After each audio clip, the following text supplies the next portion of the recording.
भगवान जगन्नाथ की धरती पर आया। ये भगवान जगन्नाथ गरीबों का देवता है। ये हमारा भगवान जगन्नाथ खिचड़ी भी खाता है और कढ़ा भी पीता है। क्यों? हम गरीबों का देवता है। और ऐसे भगवान जगन्नाथ की धरती पर मैं धरती को शत शत प्रणाम करता हूं, नमन करता हूं।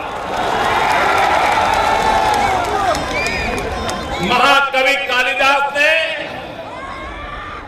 कलिंग के राजा को लॉर्ड ऑफ द सी, महोदधीपति कहा था। कालिदास ने यहां का वर्णन ऐसा कहा। और कलिंग का प्राचीन बंदरगाह ये हमारा बालेश्वर शहर हुआ करता था।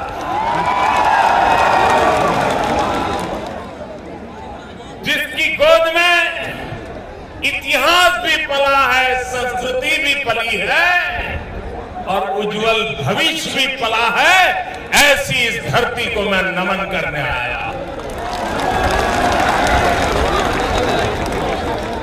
ये जगन्नाथ की धरती है और मेरा जन्म सोमनाथ की धरती पर हुआ, गुजरात में।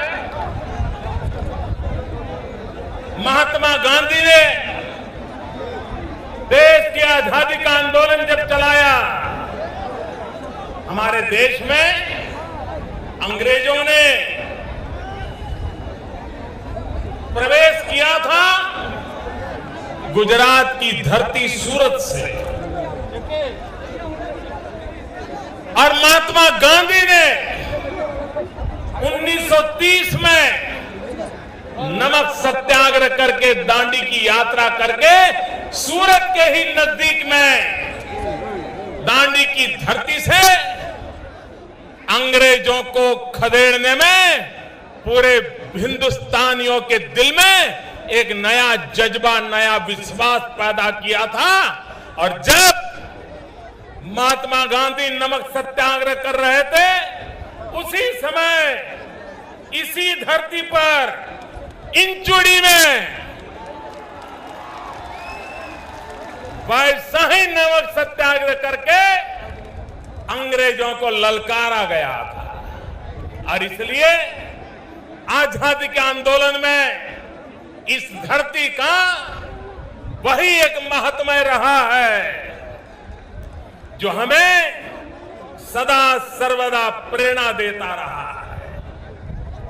जलियांवाला बाग, पंजाब की चर्चा तो बहुत होती है, लेकिन यही मेरा उड़ीसा था जहां पर हमारे इरम की मट्टी जो हमारी आजादी के आंदोलनकारियों के रक्त से आभूषित हुई थी, उस इरम की धरती को भी मैं प्रणाम करता हूं। भाइयों बहनों, देश आजाद हुआ, देशी रियासतों को भारत की एकता के लिए जोड़ना था। और सरदार वल्लभ भाई पटेल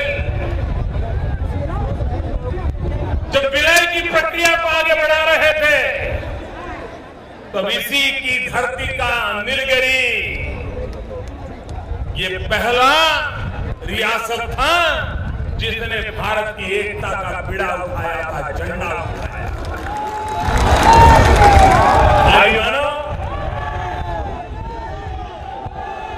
संस्कृत भागवत के आदि टीकाकार जगत गुरु श्रीधर स्वामी की इस धरती को और श्रीधर स्वामी को मैं प्रणाम करता हूं। मैं महान कवि दिनकृष्ण दास, अभिमन्यु सामंत, कविवर राधानाथ राय, व्यास कवि फकीर मोहन सेनापति को नमन करता हूं।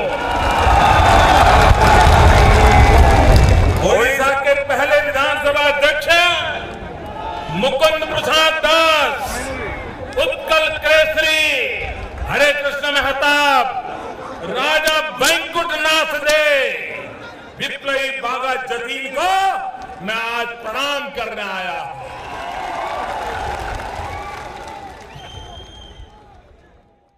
The bilateral agreement to develop the Chabahar port and related infrastructure and availability of about $500 million from India for this purpose is an important milestone.